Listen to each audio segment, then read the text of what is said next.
যেদিন কুলে দিব রে, জমিন কথা বলবে, জমিন কথা বলবে, জমিন কথা বলবে। ইয়াউমাইযিন তুহাদ্দিসু আখবারাহা, জবানটা আল্লাহ আপনার বন্ধ করে দিবে। হাত কথা বলবে, পা কথা বলবে। আমার যুবক ভাইরা, এই ওয়াজ যদি 30 বছর আগে কেউ করত, মানুষ বসে বসে চিন্তা করত হাতে কেমনে কথা কয়, পায়ে কেমনে কথা কয়। এখনকার এত উন্নতির যুগে AI দিয়া হাতরেও কথা কইতে পারে, ঠিক না বেটা? তাহলে এটা বুঝতে সুবিধা হয়েছে যে আল্লাহ আমরা 30 বছর আগে জীবনে যে সময় মোবাইল, টাচ মোবাইল বাড়িছে না, ওই সময় কিন্তু কোরআনে বলা আছে মুখ বন্ধ হবে, হাত কথা বলবে। 30 বছর চিন্তায় ছিলেন হাত কেমনে কথা কয়, আল্লাহ প্রযুক্তি বাইর করে বুঝাইয়া দিছে, বন্দা দেখ আমি যে কইছিলাম হাত কথা কইব, দেখ মোবাইলও দেখ হাতে কেমনে কথা কয়, ঠিক না বেটি? হাতে কথা কয়, নৌকায় কথা কয়, গাড়িয়ে কথা কয়, বানাইছে না এটা? সব কথা বলতে পারে। আল্লাহ বলেন আমি সেদিন তার জবান বন্ধ করে দিব। সেদিন আমি ইয়াউমাইযিন তুহাদ্দিসু আখবারাহা, জমিন সেদিন সংবাদ পরিবেশন করবে, জমিন কথা বলতে থাকবে। তখন মানুষ আফসোস করে বলবে এটা কি হয়ে গেল, জমিন কেমনে কথা কয়, জমিনের জবান থেকে কিভাবে কথা বাহির হয়। আল্লাহ বলেন বিআন্না রাব্বাকা আউহা লাহা, এ জমিন এমনে এমনে কথা বলে না। বিআন্না রাব্বাকা আউহা লাহা, তোমার রব জমিনকে কথা বলার জন্য সুযোগ কইরা দিছে, জমিন কথা বলবে। আল্লাহ বলেন জমিন এমনে এমনে কথা কয় না, আমি আল্লাহ জমিন রে হুকুম করছি জমিন কথা কয়। আমার জীবনের আকাম কুকাম যা করছি সেদিন আমার জবান দিয়া বলা লাগবে না, অটোমেটিক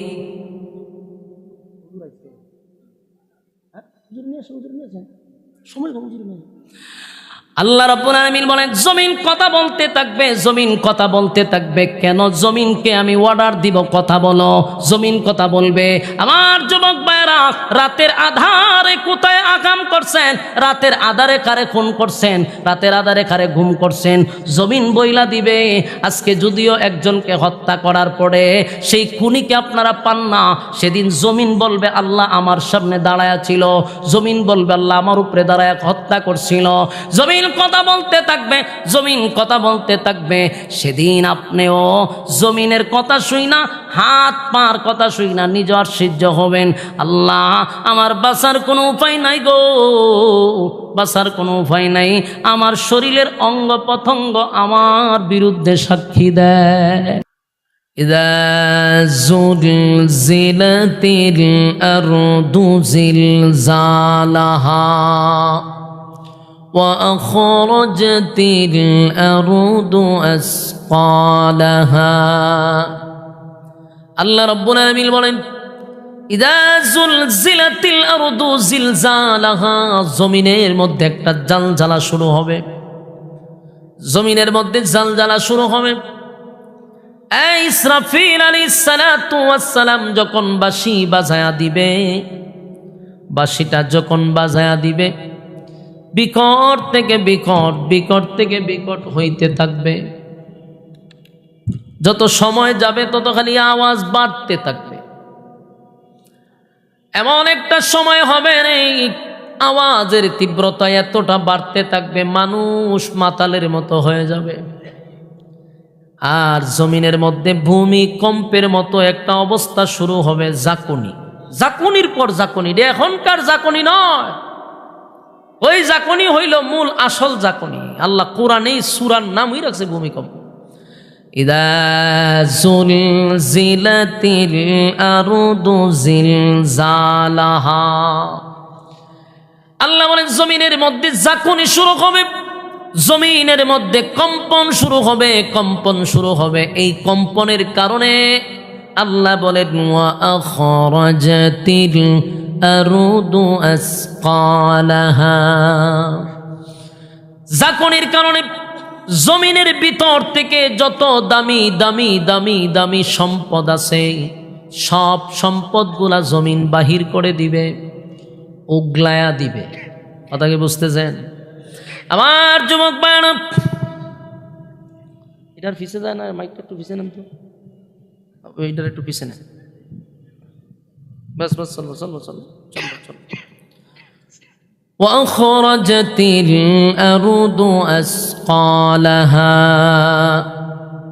জমিনের ভিতরে কিন্তু দামি দামি সম্পদ আছে, হীরা মণি মুক্তা এমনকি স্বর্ণের পাহাড় পর্যন্ত জমিন উগলায়া দিবে, সব বাহির হয়ে যাবে। এই সম্পদ সেদিন মানুষ নিজের চোখে দেখতে পারবে, আর মানুষগুলি দেখে দেখে বলবে হায় আফসোস, হায় আফসোস, এই সম্পদের জন্য, এই সম্পদের জন্য নিজের ভাইকে হত্যা করছি, এই সম্পদের জন্য প্রতিবেশীর সঙ্গে আমরা ঝগড়া করছি, এই সম্পদের জন্য মানুষ খুন করছি, মানুষ গুম করছি। মানুষ বলতে থাকবে জমিন তোমার কি হয়ে গেল? ওয়াখরাজাতিল আরদু আসফালাহা, জমিনের ভিতর থেকে সব জমিন বাহির করে দিবে। ওয়াকালাল ইনসানু মা লাহা, সেদিন মানুষ বলা বলি করতে থাকবে জমিন তোমার কি হয়ে গেল রে? তোমার ভিতর থেকে দামি দামি দামি সম্পদগুলা বাহির করে দিচ্ছ, অথচ এই সম্পদ পাওয়ার জন্য আমরা মানুষ খুন করছি, টাকার জন্য আমরা মানুষ খুন করছি, টাকার জন্য কন্টাকে মানুষ মাইরা ফলাইছি, এই সম্পদ পাওয়ার জন্য নিজের ভাইকে মারছি। আজকে আমাদের চোখের সামনে জমিন এত বিশাল সম্পদ বাহির করে দিল, কেউ এখন আর সম্পদে ধরে না, কারণ অন্যদিকে চলতেছে ঝাঁকুনির পর ঝাঁকুনি। আর আওয়াজ বিকট থেকে বিকট, বিকট থেকে বিকট, বিকট থেকে বিকট, এমন একটা আওয়াজ শুরু হবে রে, মানুষ পাগলের মতো ঘুরতে থাকবে, মাতালের মতো হয়ে যাবে, ভয়ঙ্কর একটা পরিস্থিতি শুরু হবে। আল্লাহ বলবেন কুল্লু মান আলাইহা ফান, আমি আল্লাহ বলছি সব ধ্বংস করে দিব। সেদিন আল্লাহ মালাকুল মউত আজরাইলকে বলবে, মালাকুল মউত আজরাইল সমস্ত প্রাণীকুল ধ্বংস করে দাও। আওয়াজটা বিকট থেকে বিকট হইতে থাকবে, মানুষ আর সহ্য করতে পারবে না, কোনো প্রাণীকুল সহ্য করতে পারবে না। তাই মানুষগুলি একের পর এক শেষ হয়ে যাবে, সমস্ত প্রাণীকুল মারা যাবে, কেউ আর বেঁচে থাকবে না। কিন্তু আওয়াজ বন্ধ হবে না, আওয়াজ তীব্র থেকে তীব্র হইতে থাকবে, ভয়ঙ্কর আওয়াজ বাড়তেই থাকবে, এত বাড়বে রে, সেদিন আওয়াজের কারণে সূর্যটা পর্যন্ত টুকরা টুকরা হওয়া শুরু হবে।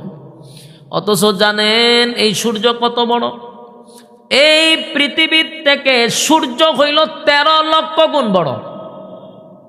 এরা যখন বোঝা যায়, আমি গুরুস্থানে বয়া জিয়ারত করতেছি, মুর্দা সব লয়ে বইছি, ঠিক না? এইটা ঠিক, নিজেও হইতেছে ঠিক। আপনারও খবরও থাকবে নি, কেনাইছেন খা চিন্তা করছেন নি আমি কার সামনে ওয়াজ করি, এরা শৈল লাগেই না।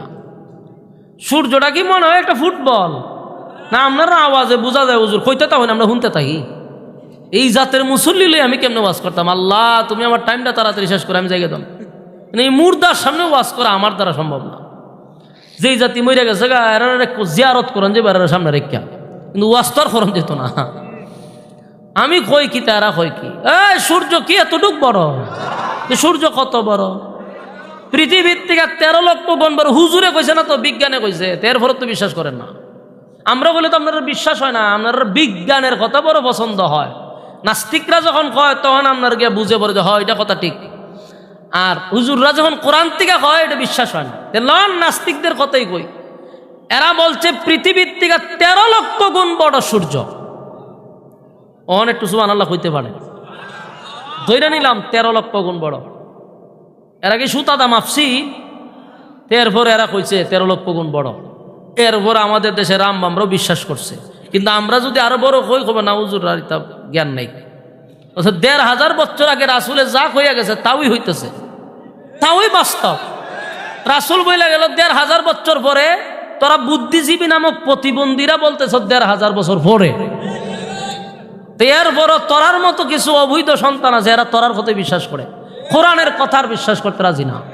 কোরআনে যতটা কথা ১,৫০০ বছর আগে বইলা গেছে, এখন পর্যন্ত তারা গবেষণাই করতেছে, লাস্টে দিয়ে এই কথাটি কয়।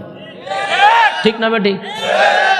তো নেন, আপনাদের বিজ্ঞানের কথা বলতেছি, তারা বলছে ১৩ লক্ষ গুণ বড়। তো ১৩ লক্ষ গুণ বড় যদি সূর্য হয়, এই সূর্য যদি ভাঙ্গা ফোড়ে, পৃথিবী তালাশ করে পাইবেন আপনি? কারণ এটা না পৃথিবীর থেকে বড়। পৃথিবীর উপরে যদি ফোড়ে, পৃথিবী কো নাই, সূর্যের তলে। চিন্তা করেন সূর্য কত বড়। এখন শুনেন, ১,৫০০ বছর আগে রাসূল বইলা গেছে যে সূর্যের থেকেও নক্ষত্র আরো বেশি বড়। বিজ্ঞানে কইছে, বিজ্ঞানে কয় হ কথা ঠিক করুই। তো যেটা রাসূল বইলা গেছে এটা পরে দিয়ে কয় হ কথা ঠিক। সূর্যের থেকে আরো কোটি কোটি গুণ বড় হলে একটা তারকা। তারকা কতটা আছে পৃথিবীর কোন বুদ্ধিজীবীরা গণতে পারছে? তো বিজ্ঞান রে তোরা পারলে গণনা দেখা। রাসূল নিজে বলছে তারকার গণনা আল্লাহ ছাড়া কেউ জানে না। এটা ১,৫০০ বছর আগে আল্লাহ রাসূল বলে গেছে। তো ১,৫০০ বছর পরে ফাললে তারকার সংখ্যা গণনা দেখা, যেটা রাসূল কইছে গণনা করা সম্ভব না, পারলে তোরা গণনা দেখা। পারব? তারকার গণনা আল্লাহ ছাড়া কেউ জানে না। অথচ এক একটা তারকা সূর্যের থেকেও কোটি গুণ বড়। সুবহানাল্লাহ। ইসরাফিল আলাইহিস সালামকে আল্লাহ দায়িত্ব দিছে সিংহায় ফুঁক দেওয়ার জন্য। একটা বাঁশি আছে রে, বাঁশিটার মধ্যে ইসরাফিল ফু দিবে। ইসরাফিল এখনো কিন্তু সেই বাঁশি নিয়ে দাঁড়ায় আছে, কোটি কোটি বছর ধরে দাঁড়ায় আছে।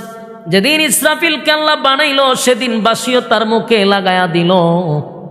শুধু একবার বাঁশিটা যে ইসরাফিল সরাইছিল, জীবনে একবার বাঁশি সরাইছে। আনালে এই যে লাগায় রাখছে খালি হুকুমের অপেক্ষায়, হুকুম দিব ফু মেরে দিব, কিন্তু একবার সিংহা সরাইছে। সুবহানাল্লাহ। একবার যে সিংহা সরাইছে, এটা হলো আমার নবীর কারণে। ওহন নিখানে সুবহানাল্লাহ আসিনি? নবী বলছে সরানোর জন্য, এই জন্য বলছে সরাইছে। রাসূল যখন মেরাজে যায়, প্রত্যেক আসমানে আসমানে নবীরে আল্লাহ দেখাইছে এবং ফেরেশতাদের সঙ্গে কথা বলছে। প্রত্যেক ফেরেশতাদের সঙ্গে কথা হয়েছে, তো সবার সাথে কথা হয়েছে। কিন্তু ইসরাফিলের অফিসে যখন ঢুকছে, দেহে বিশাল এক সিংহালে নাগার হয়েছে, চোখের ফাতিও দেয় না, লড়েও না, দাঁড়াই রয়েছে। জিগাইল জিব্রাইল, উনি কে? উনি হলো ইসরাফিল আলাইহিস সালাতু ওয়াস সালাম। আল্লাহ রাসূল সালাম দিছে, একবার দুইবার তিনবার সালাম দিছে, উত্তরও দেয় না, চোখের পলকও ফালায় না। আল্লাহ রাসূল চিন্তা করে লোক, আমি সালাম দিলাম, আর সালামের উত্তর দেয় না।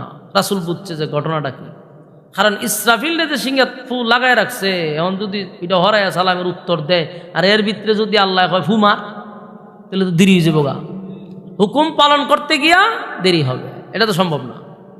তখন আল্লাহ রাসূল বলেন, ইসরাফিল, আমি বুঝতে পারছি তুমি কেন আমার সালামের উত্তর দাও না, তবে তুমি নিশ্চিত থাকো আমারে আল্লাহ দাওয়াত দিয়ে আনছে, আমি কিন্তু এমনি আসি নাই। আমারে দাওয়াত দিয়ে আনছে, আমি বিনা দাওয়াতে এই আসমানে উঠি নাই। আল্লাহ আমারে দাওয়াত দিয়া আইনা আর তোমারে হবে বাসিত ফু দাও, এটা সম্ভব না। সুবহান। তুমি নিশ্চিন্তে আমার সালামের উত্তর দিতে পারো। সুবহান।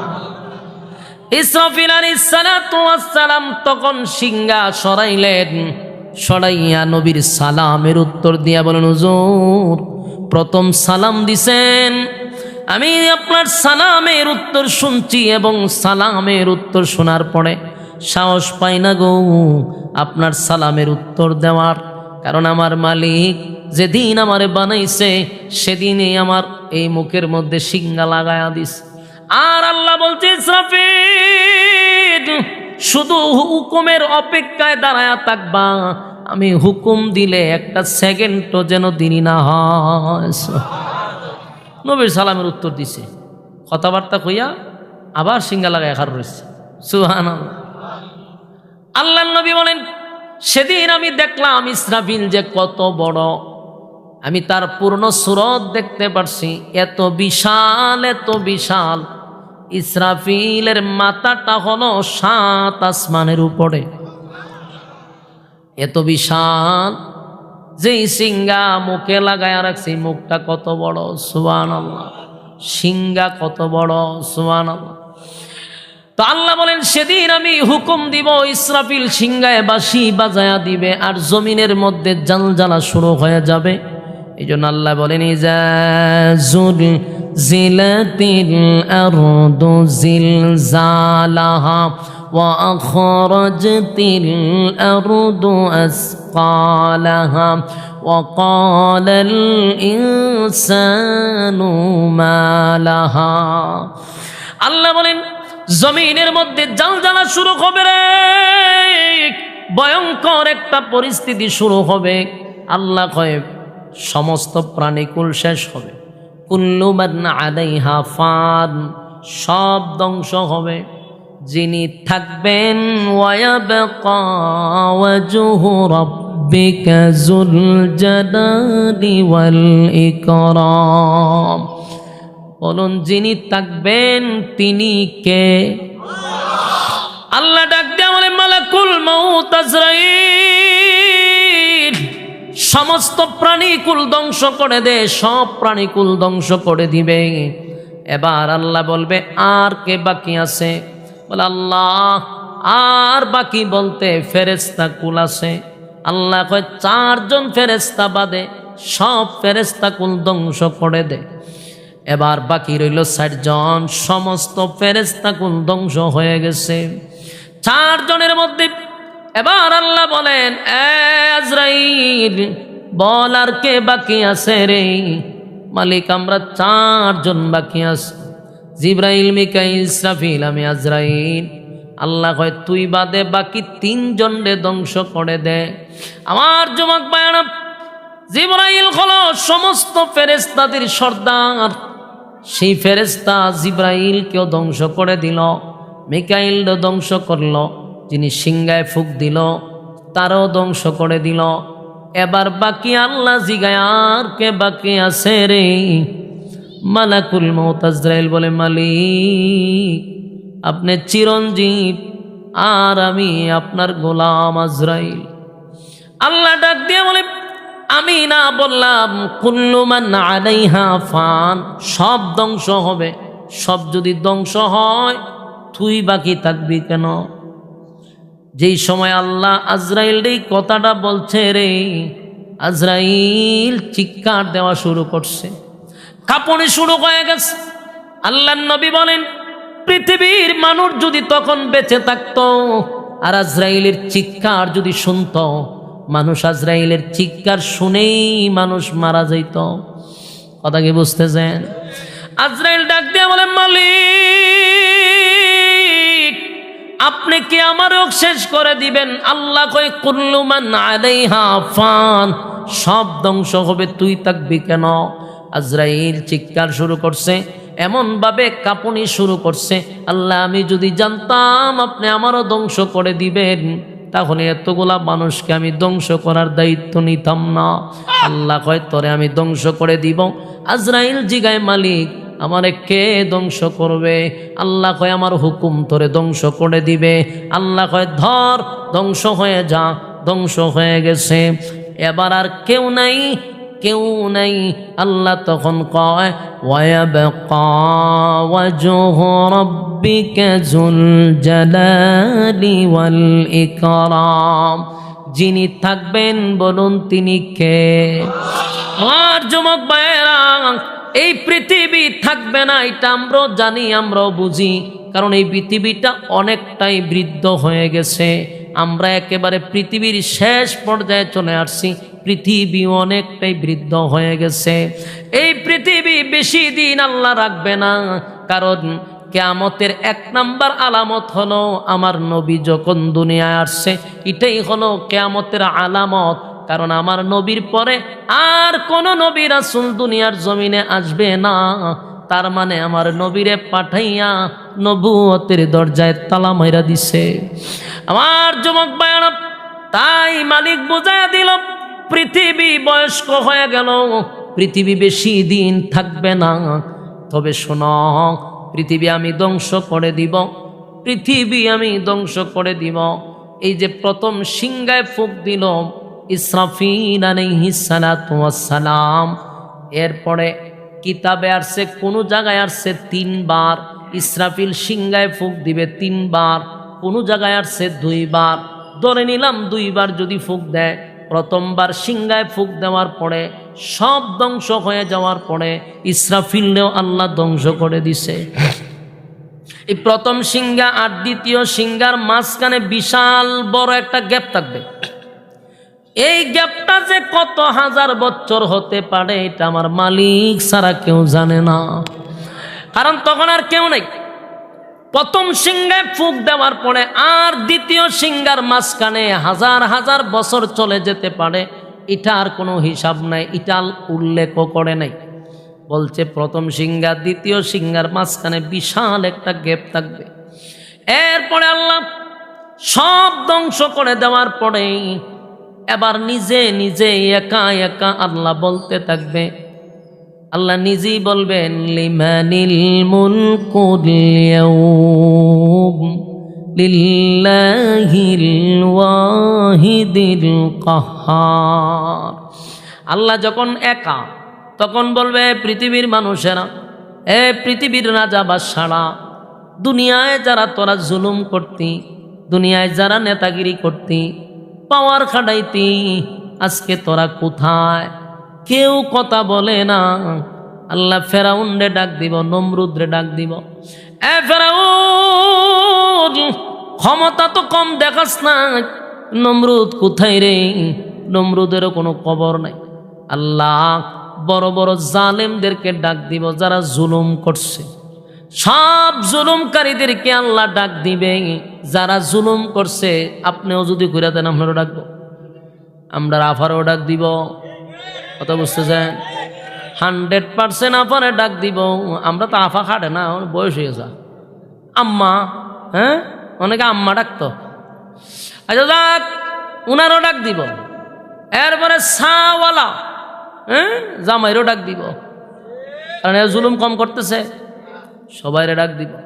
আল্লাহ জিগাইব জুলুম করছ, দাঁড়া, কেউর কোনো শব্দ নাই, তো নিজেই হইব লিল্লাহিল ওয়াহিদিল কাহ্হার। আজকের রাজত্ব আমার, সুবহানাল্লাহ। আজকে আমার রাজত্ব, আমার রাজত্ব। আল্লাহ তখন ইসরাফিলরে আবার জিন্দা করব, ইসরাফিলরে আবার জীবিত করবে। আবার ফু দে, প্রথম ফু দিছত না, বলে জি, বলে আরেকবার দে, আরেকটা ফু মারব। দ্বিতীয় সিংহায় যখন ফুক দিবে তখন বলা হয়েছে প্রত্যেকটা মানুষের ভিতরে আবার রুহু আসবে, রুহু আসবে। যারে যেখানে খবর দেওয়া হয়েছে, আপনারা যদি খবর দেওয়া হয় এই জায়গায়, আপনি এখান থেকে দাঁড়াবেন। হবিগঞ্জের মানুষ নারায়ণগঞ্জ দাঁড়াইতো না, নারায়ণগঞ্জের মানুষ হবিগঞ্জ দাঁড়াবে না। যারে যেখানে খবর দেওয়া হয়েছে এখান থেকে দাঁড়াইবে। অনেক মানুষরে সাপে খায় না, কথা হয় না, আস্তা মানুষ সাপে খায় না, তো সাপে খাইয়া হজম টজম করে পায়খানা করে পানি তোলাই দেয়, ওই পানির থেকে ওইটা হারিব। অনেক মানুষ মরলে পরে কুমিরে খায়, কুমিরে খাওয়ার পরে এটাও প্রস্রাব পায়খানা করে তোলাই দেয়, ওখান থেকে ওইটা হারিব। যারে যেখানে খবর দেওয়া হইব ঠিক ওখান থেকে ওইটা দাঁড়াবো। আমার যুবক ভাইরা, ইসরাফিল আলাইহিস সালাতু ওয়াস সালাম যখন আবার সিংহায় ফুঁক দিবে, সব মানুষের ভিতরে রুহু আসবে, কিন্তু ওইটা খারিত না, রুহু আসবে। রুহু আসার পরে সর্বপ্রথম যাকে আল্লাহ দাঁড় করাবে তিনি হলেন সমস্ত নবীকুলের সম্রাট নবী মুহাম্মদুর রাসূলুল্লাহ সাল্লাল্লাহু আলাইহি ওয়াসাল্লাম। আল্লাহ বলবে জিবরাইল, জিবরাইলকে আবার জীবিত করলো। জিবরাইল নেই, তোমার দায়িত্ব হলো আমার বন্ধুকে হাসরের মাঠে দাঁড় করায়া দিবা। কিন্তু জিবরাইল ওইটা এখনকার পৃথিবী আর তখনকার পৃথিবী কি এক? কারণ এর ভিতরে দুনিয়ার অবস্থা খুব খারাপ, আসমান ভাঙ্গা পড়ছে, সূর্য চন্দ্র গ্রহ নক্ষত্র পাহাড় পর্বত যত সাগর আছে, নদী আছে, নালা আছে, খাল আছে, বিল আছে, সবগুলার মধ্যে আগুন ধরে গেছে। জমিনের অবস্থা ভয়াবহ রে। আল্লাহ এমন জালজালা দিছে, সব জায়গায় আগুন ধরে গেছে। এই জমিন নতুন করে একটা সমতল হয়ে যাবে। এখনের এই পৃথিবী আর তখনকার পৃথিবীর মধ্যে বেশ কম আছে না নাই? এখনকার পৃথিবীতে মাঠ আছে, বাড়ি আছে, ঘর আছে, প্যান্ডেল আছে, মাইক আছে, ঠিক নেই? সব আছে, মানুষ বসবাস করার সিস্টেম আছে। কিন্তু তখনকার পৃথিবীটা হবে একেবারে সমতল, যেই পৃথিবীর মধ্যে আল্লাহ হাসরের মাঠ কায়েম করবে। তখন জিবরাইল জীবিত করার পরে জিবরাইল তালাশ করতেছে, নবীর রওজা তালাশ করে, কিন্তু জিবরাইল পায় না। পাইব কেমনে? আগের আরোহণ কি বেশ কম আছে না নাই? এখন জিবরাইল নবীর রওজা পায় না, দৌড়াইয়া ইসরাফিলের কাছে গিয়া কয়, ইসরাফিল রে, তুই যে বাঁশিত ফু মারছস, এখন তার পৃথিবীর কোথাও আমি নবীর রওজা পাই না। নবীর রওজা কোথায় আছে? কয় নবীর রওজা কোথায় আছে আমি তো জানি না, আমার সিংগায় ফুক দেওয়ার কথা বলছে, আমি দিছি, এরপর আমিও নাই, আমারও সাইজ করে লিছে। তাহলে এখন কারে জিগা? মুখ মাটিরে জিগা, মাটিরে জিগা কই রাখছে? জিবরাইল মাটিরে প্রশ্ন করে, মাটিরে তোর কোন জায়গায় আমার নবীরে রাখছ? ক আল্লাহ আমারে দায়িত্ব দিছে। মাটি জবাব দেয়, যখন ইসরাফিল সিংগায় ফুক দিছিল তখন আমার মধ্যে যে একটা জ্বালা শুরু হয়েছিল, আমার মধ্যে আমি নাই। এমন ভয়ঙ্কর পরিস্থিতি হয়েছে গো,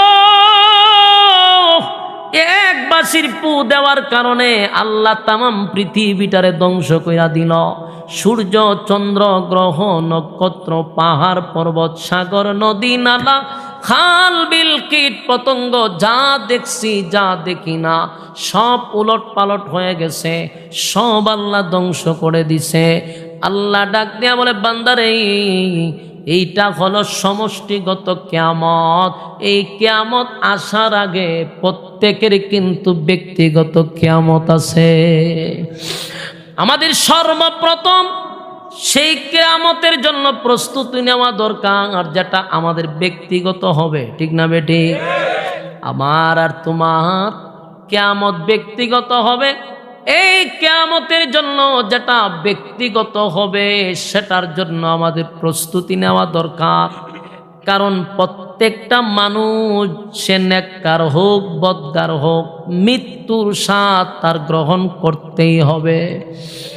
কিন্তু সিস্টেম আগেও বলে দিছি, আগেও আপনাদেরকে বইলা দিছি, কারো রুহুটা নেওয়া হয়, মালাকুল মউত আজরাইল ভয়ঙ্কর রূপ ধারণ করে এবং জাহান্নামের শাস্তিগুলা তারে দেখাইতে থাকে আর বলতে থাকে, দেখ এই জায়গাতে হবে তোর ঠিকানা। এই পরিস্থিতি দেখার পরে যেই রুহুটা নেওয়া হয় তার অস্তিত্ব থাকে না, সে বাহির হইতে চায় না। ভয়ঙ্কর একটা রূপ ধারণ করে তার রুহুটা নেওয়া হয়। যেই মাত্র রুহুটারে নিতে চায়, রুহু বাহির হতে চায় না। প্রতিটা শরীরের অঙ্গ পতঙ্গ দিয়া রুহু দৌড়াদৌড়ি করতে থাকে। মালাকুল মউত আজরাইল পায়ের বিদ্রা আঙ্গুলির থেকে ছিপাইতে ছিপাইতে তার রুহুটা এখান পর্যন্ত নিয়ে আসে। দেখবেন মানুষ যখন দুনিয়ার থেকে বিদায় হয়ে যায় রে, তার শরীরটা যেন কেমন হয়ে যায়, শরীরের ভিতরে আর কিছু থাকে না, সব ছিন্ন বিচ্ছিন্ন হয়ে যায়। রুহুটারে বাহির করার জন্য যখন টানা হেঁচড়া শুরু করে, ভয়াবহ পরিস্থিতি। আমার যুবক ভাইয়েরা, আবার একই রুহু নেককারের নেওয়া হবে, কিন্তু নেককারের রুহু নেওয়ার সময় জান্নাতি সব আল্লাহ বলেন ফেরেশতা একটা টিম আসে তার রুহু নেওয়ার জন্য। সুন্দরভাবে তার সামনে বসে তারে জান্নাত দেখায়, আনন্দ দেয় আর বলে, চিন্তার কোনো কারণ নাই, এই যে বালাখানা দেখতেছ সেখানে তোমার চিরস্থায়ীটাই হবে। আমার যুবক ভাইয়েরা, জান্নাতি জান্নাত দেখার পরে আনন্দে আনন্দে পাগল পাগল হয়ে যাবে। তার রুহু যখন আজরাইল টানা হেঁচড়া শুরু করবে, আনন্দের কারণে অনেকটাই সে ভুলে যাবে। সুবহানাল্লাহ। আল্লাহর রাসূল বলেন, নেককার হোক বদকার হোক, নেককার হোক বদকার হোক, মৃত্যুর যন্ত্রণা আপনাকে সহ্য করতেই হবে। আচ্ছা বলুন তো দেখি, আল্লাহর পরে সম্মান কার? আল্লাহর পরে যার সম্মান, নবী মুহাম্মদুর রাসূলুল্লাহ সাল্লাল্লাহু আলাইহি সাল্লাম। আল্লাহর রাসূলকে যখন রুহু নিতে আসছে, মালাকুল মউত আজরাইল এসে বসছে। পৃথিবীতে শুধু মালাকুল মউত আজরাইল একবার অনুমতি নিয়ে ঢুকছে, এটা হলো আমার নবীর ক্ষেত্রে। সুবহানাল্লাহ, একবারই ঢুকছে অনুমতি নিয়ে। আল্লাহর হাবিব যখন একেবারে বিছনায় শায়িত, উঠতে পারে না, বসতে পারে না, নবীর বুকে ব্যথা, প্রচণ্ড ব্যথা, উঠতে পারে না। 2-3বার চেষ্টা করছে জামাতে শরীক হওয়ার জন্য, নবী বারবার বেহুশ হয়ে যায়। মালাকুল মউত আজরাইল তখন নবীর সামনে বসা। আল্লাহর নবী বলেন, জিবরাইল রে, পাশে কে বসা? বলে, হুজুর মালাকুল মউত আজরাইল। নবী বুঝতে পারছে আমারে নেওয়ার জন্যই আসছে। এবার মালাকুল মউত আজরাইল বলেন, হুজুর আমার আল্লাহ ঘোষণা দিয়া দিছে, আপনি চাইলে থাকতে পারবেন, আবার আপনি চাইলে চলে যেতে পারবেন, দুটার স্বাধীনতা আপনাকে আল্লাহ দিছে। কিন্তু আমার নবী বলেন, না, আমি আমার মালিকের সাথে সাক্ষাৎটাই খুব বেশি চাই। তো রুহু নিব যে এত ভদ্রতার সাথে, এত নম্রতার সাথে কি আর কারো রুহু নেওয়া হয়েছে? আজরাইল রাখছে নবীর বুকে, সিনার উপরে হাত রাখছে। আল্লাহর রাসূল জিগায়, মালাকুল মউত আজরাইল আমার বুকের উপরে কি রাখছো? আমার হাত রাখছি। রাসূল বলেন, আমি বুঝতেছি উহুদ পাহাড়টা আমার বুকের উপরে রেখে দিচ্ছে। এখান থেকে আপনি কি বুঝলেন? যে নেককার হোক বদকার হোক, নেককার হোক বদকার হোক, মৃত্যুর যন্ত্রণার থেকে বাঁচার কোনো সুযোগ নাই। কথা বুঝতেছেন? আম্মা জান আয়েশা বলেন, রাসূলের প্রতিটা পশমের গুড়ার থেকে ঘাম মুবারক বাহির হয়ে গেছে। রাসূল এইভাবে হাত একবার সোজা করে, একবার এইভাবে নেয়, পাগুলি একবার সোজা করে, একবার এইভাবে ব্যাখ্যা করে। তখন বুঝতে পারলাম যে আল্লাহর রাসূলের প্রতিটা পশম থেকে যেহেতু ঘাম মুবারক বাহির হয়ে গেছে, নবী কতটা কষ্ট পাইছে সেদিন রুহু নেওয়ার সময়। কথা বুঝতেছেন? আমার যুবক ভাইরা, পৃথিবীতে আর কোনোদিন কারো রুহু নেওয়ার জন্য মালাকুল মউত আজরাইল আর অনুমতি চাইবে না। শুধুমাত্র কেবলমাত্র হাবিবে কিবরিয়ার রুহু নেওয়ার জন্য অনুমতি চাইল রে। আল্লাহর নবী অনুমতি দেওয়ার পরে জিবরাইল নবীর পাশেই বসা। যেই মাত্র মালাকুল মউত আজরাইল নবীর বুকের উপরে হাত রাখলো, সিনার উপরে হাতটা রাখলো, আল্লাহর নবী বলেন, মালাকুল মউত আজরাইল, আমি যেন বুঝতেছি উহুদ পাহাড় আমার বুকে রাখছস। আমার যদি এমন কষ্ট হয় রে, আমার গুনাহগার উম্মতের রুহুটা কেমন করে বাহির হবে? আল্লাহর নবী মৃত্যুর সময়ে, মৃত্যুর দ্বার প্রান্তে মালাকুল মউত আজরাইলের সামনেও উম্মতকে ভুলে নাই। সুবহানাল্লাহ। ডাক দিয়ে বলে, আমার উম্মতের কেমন লাগবে রে? মালাকুল মউত আজরাইল কয়, হুজুর আমারে সৃষ্টি করার পরে আজকে পর্যন্ত এত ভদ্রতার সাথে, এত নম্রতার সাথে কারো রুহু আমি বাহির করি নাই। নবীজি, কারো কাছ থেকে আমি অনুমতি চাই নাই, আমার অনুমতি লাগে না। আল্লাহর নবী তখন বুঝতে পারল, মালিক আমার গুনাহগার উম্মতের কি হবে?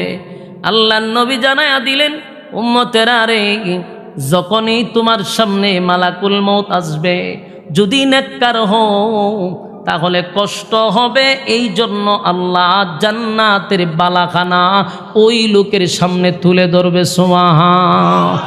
জান্নাতের বালাখানা দেখার পরে আনন্দে আপনি যখন তাকায়া থাকবেন যে আমি ঢুকতে চাই, এই পৃথিবীর মায়া তখন আপনার থাকবে না। ঠিক এই মুহূর্তে আপনার রুহুটা বাহির করে নিয়ে যাবে। এটা হলো একটা। 2 নাম্বার হলো, বদকার যদি হয় জাহান্নামের শাস্তি দেখাইয়া দেখাইয়া তার রুহুটা বাহির করবে। উপায় থাকবে না, উপায় থাকবে না, উপায় থাকবে না। প্রত্যেকটা মানুষের ব্যক্তিগত একটা কিয়ামত শুরু হয়ে যাবে। আল্লাহর নবী বলেন, ব্যক্তিগত কিয়ামত এটাও একটা কিয়ামত। আর সমষ্টিগত কিয়ামত। আল্লাহ কয় অনুফিকা ফিস সূর, সূর মানে সিংহা যেটা আমরা বলি, এটা একটা বাঁশি। ইসরাফিলের মুখ দিয়া যখন বাঁশি বাজায়া দিবে, এটা হবে সমষ্টিগত কিয়ামত। গোটা পৃথিবীকে আল্লাহ ধ্বংস করে দিবে, বিশ্ব পরিস্থিতির পরিসমাপ্তি ঘটায়া দিবে। আর সব ধ্বংস হওয়ার পরে এবার আল্লাহ বলেন, আমি যখন সব ধ্বংস করে দিব, দ্বিতীয়বার আবার ইসরাফিলকে আমি জীবিত করব। আবার যখন সিংহায় ফুঁক দিবে, আবার মানুষের ভিতরে রূহ ঢুকবে। মানুষগুলা দৌড়াইতে দৌড়াইতে হাসরের মাঠে যখন দাঁড়াবে, সেদিন আল্লাহ শুরু করবে বিচার। এই বিচার দুনিয়ার বিচার নয় রে, এটা ইনসাফের বিচার।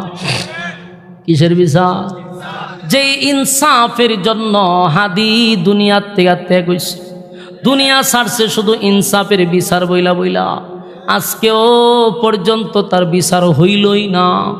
জীবনের শেষ কথা বলে গেছিল, আমি যদি মরে যাই অন্তত আপনারা আমার বিচারটা কইরেন। এই সরকার এখন পর্যন্ত বিচার কমপ্লিট করতে পারল না। আমার যুবক ভাইয়েরা, দুনিয়ায় যদিও ইনসাফের বিচার না হয়, কিন্তু পরকালে আমার মালিক নিজেই ইনসাফের বিচার করবে। দেখেন আল্লাহ কি বলেন, وأخرجت الأرض أثقالها وقال الإنسان ما لها। এরপর আল্লাহ বলেন, ইয়াউমাইযিন তুহাদ্দিসু আখবারাহা।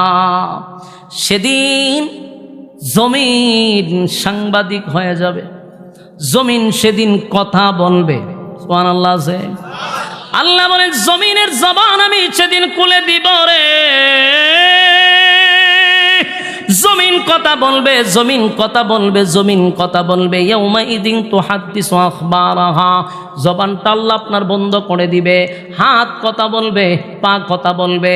আমার যুবক ভাইরা, এই ওয়াজ যদি 30 বছর আগে কেউ করত, মানুষ বসে বসে চিন্তা করত হাতে কেমনে কথা কয়, পায়ে কেমনে কথা কয়। এখনকার এত উন্নতির যুগে AI দিয়া হাতরেও কথা কইতে পারে, ঠিক না বেটা?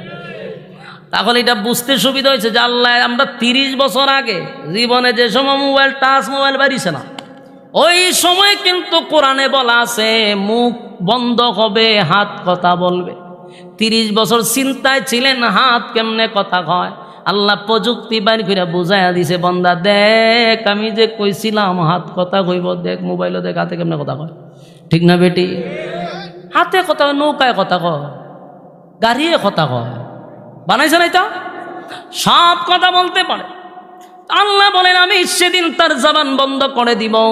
সেদিন আমি ইয়াউমাইযিন তুহাদ্দিসু আখবারাহা, জমিন সেদিন সংবাদ পরিবেশন করবে, জমিন কথা বলতে থাকবে। তখন মানুষ আফসোস করে বলবে, এটা কি হয়ে গেল? জমিন কেমনে কথা কয়, জমিনের জবান থেকে কিভাবে কথা বাহির হয়। আল্লাহ বলেন, বিআন্না রাব্বাকা আউহা লাহা। এ জমিন এমনে এমনে কথা বলে না। বিআন্না রাব্বাকা আউহা লাহা, তোমার রব জমিনকে কথা বলার জন্য সুযোগ কইরা দিছে, জমিন কথা বলবে। আল্লাহ বলেন, জমিন এমনে এমনে কথা কয় না, আমি আল্লাহ জমিন রে হুকুম করছি, জমিন কথা কয়। আমার জীবনের আকাম কুকাম যা করছি, সেদিন আমার জবান দিয়া বলা লাগবে না, অটোমেটিক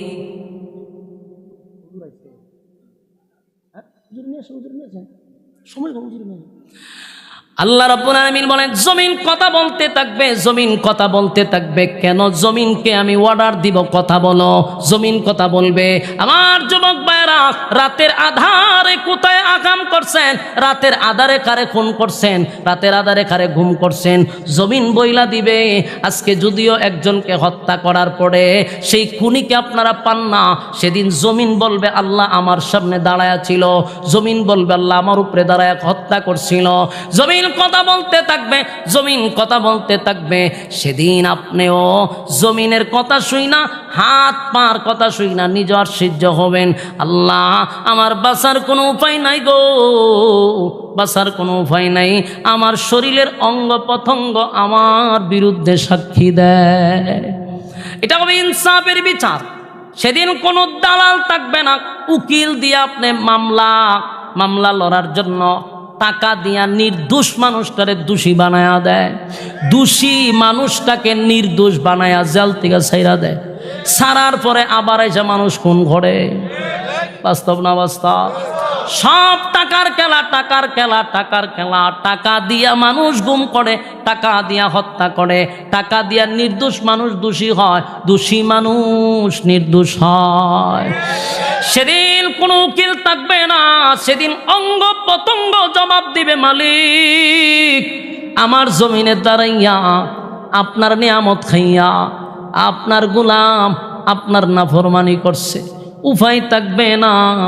সেদিন বড় ভাই নাই, ছোট ভাই নাই, ছোট নেতা নাই, বড় নেতা নাই, ফাতি নেতা নাই, কোনো নেতা নাই। সেদিন কেউ কারো হবে না। আল্লাহ তো নিজেই বলেন, ইয়াউমা ইয়াফিরুল মারউ মিন আখিহি ওয়া উম্মিহি ওয়া আবি ওয়া সাহিবাতিহি ওয়া বানি। কেউ কারো হবে না, কেউ কারো হবে না। সেই দিন আসতেছে কিনা বলুন? সবার জন্য আসতেছিনি? সেই দিনের জন্য কারা কারা প্রস্তুতি নিছেন হাত তুল্লা দেখায়া দেন।